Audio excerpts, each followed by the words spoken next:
Today's reading is from the Gospel of Matthew, Matthew 2, 1 through 12.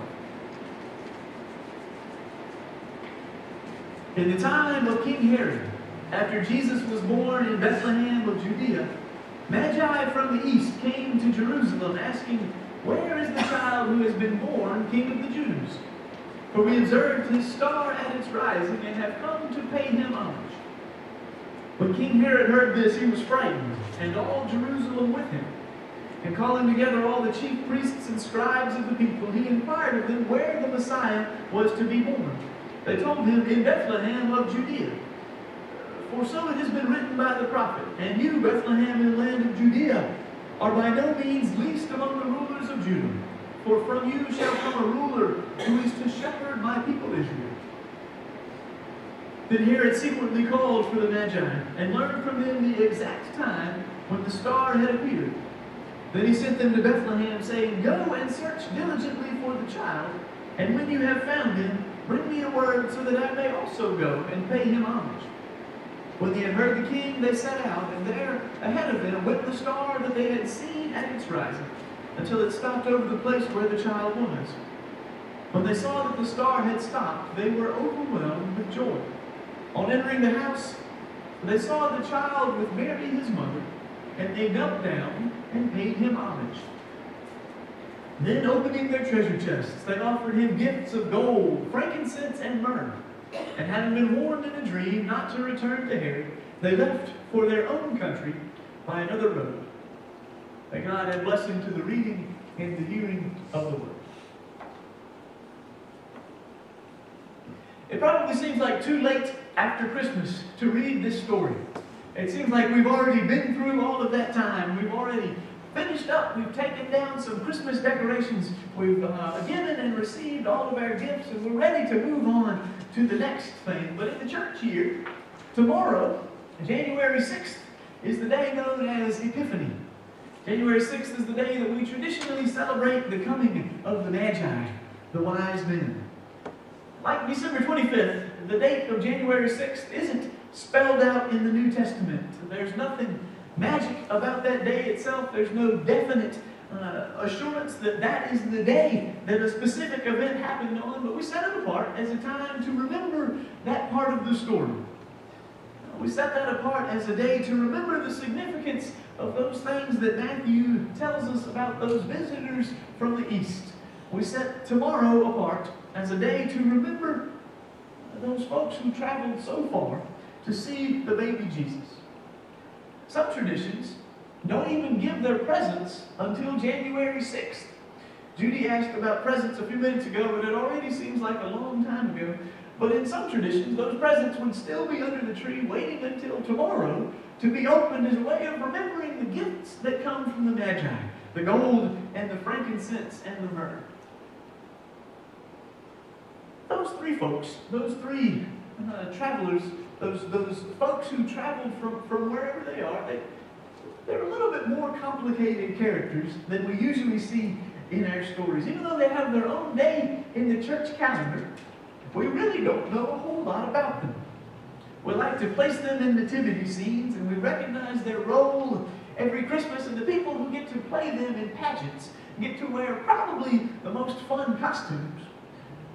But lots of the details that we make assumptions about are only that, assumptions. Matthew, the only gospel that mentions these Magi, doesn't give us very many details. We sometimes call them kings, for example, but he mentions nothing about that. He calls them Magi, something like astrologers. And we often like to say that there's three of them. But Matthew doesn't mention that number at all, other than to say that they bring three gifts, gold and frankincense and myrrh. So from that, we sometimes assume maybe there were three. But Matthew gives us no details as to how many that they were. All that Matthew says is that they're Magi from the east. They like to look at and read the stars. We don't know exactly who these Magi were, and we don't know exactly how people would have reacted to them. But somehow that unsure nature seems appropriate. It seems to make sense. It seems to work that we don't know exactly who they are, because that's part of what this story is saying. In welcoming the Magi and receiving their worship, Jesus connects to the Gentile world. Jesus connects to a larger understanding. Jesus connects to a reception that is bigger than what people expected. It's bigger than what people understand. It's bigger than what people can define. So it makes sense that some of the folks in the story are a little bit outside of our understanding and assumptions. And it also makes sense that we don't exactly know how to respond to astrologers from the East in this story, because we're not exactly sure how to respond to them today. Just as we don't quite know what to think of people from a faraway country with a different culture and religion showing up with Mary and Joseph, we also wonder in our culture how to deal with folks from different places and different understandings sometimes as well. On the one hand, things from the East, things from far off can seem exotic and exciting. It's an interesting and mystical seeming place. But on the other hand, we're sometimes not exactly sure how to take those things. If somebody showed up and told me that they read something about my life in the stars, I'm not exactly sure that I would know what to think about that. It's not something that I fit very well into my worldview. I don't know what I would do with information that somebody gave me that they said they got out of the stars. And Mary and Joseph likely would have had a pretty similar response if somebody showed up out of the blue and said they read something about their lives in the stars. As they're sitting there with their young son, people with strange clothes and strange habits and a strange way of talking show up. And they see that they've seen in the stars, somewhere far away where they live, that something special is going on there in Bethlehem. Imagine somebody showing up at your door to say that. Some folks would have seen this as dangerously close to magic. Some folks would have said that doesn't make any sense at all. That's not the sort of thing that we're supposed to do, looking for signs in the stars.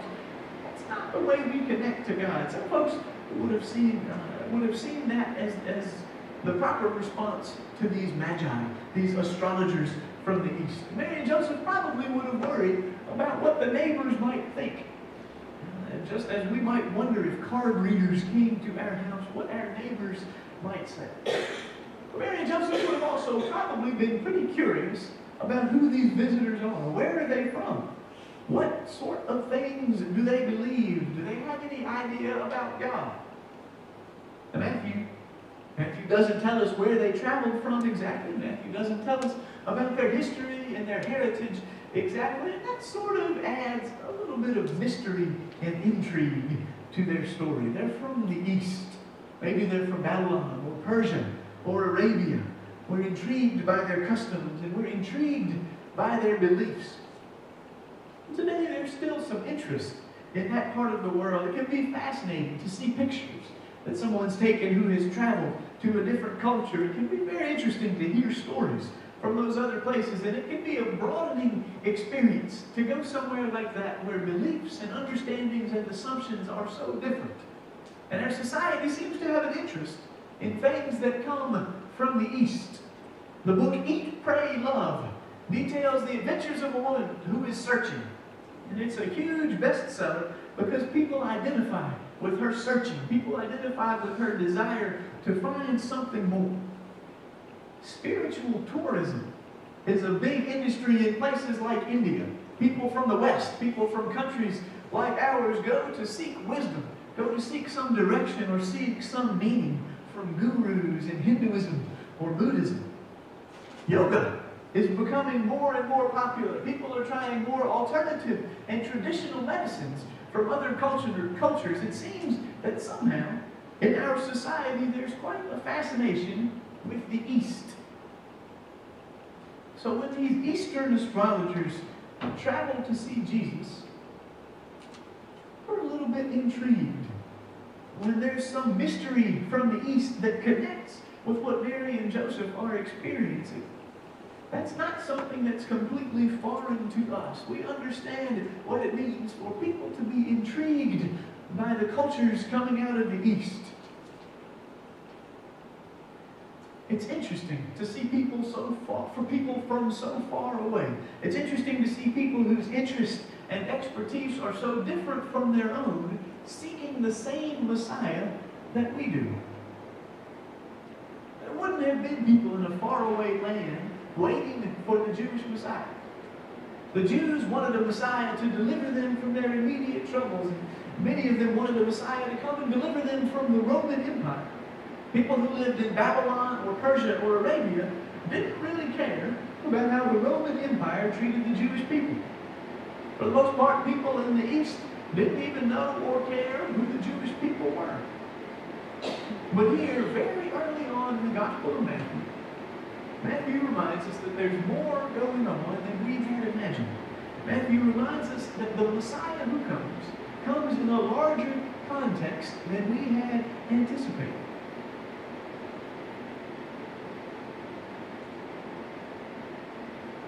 I'm certainly not against seeking. I think that that's one of the reasons that God gives us intellect, is that God wants us to seek. God wants us to search for God. God wants us to work to try to find God. God wants us to expand and deepen our faith as we continue on that journey. And I think that's something that people are looking for when they turn to other traditions. That's something that people are looking for when they look in other places. They're looking for that understanding. They're looking for that connection to God. That's something that the lady who wrote Eat, Pray, Love is hoping to find. It's something that people who travel to India or travel to other countries looking for gurus are hoping to find. But how interesting is it that people in this story come from those other cultures? People in those other places are searching also. People in those other places are seeking also. And Matthew tells us that the thing that they are seeking is the thing that we are seeking as well. They are seeking the presence of God. They are seeking the entrance of the Creator into our world. I'm not going to follow the example of the Magi in looking for signs in the stars. I'm not going to turn to astronomy or astrology to try to figure out how to best approach God, but we can learn from the Magi.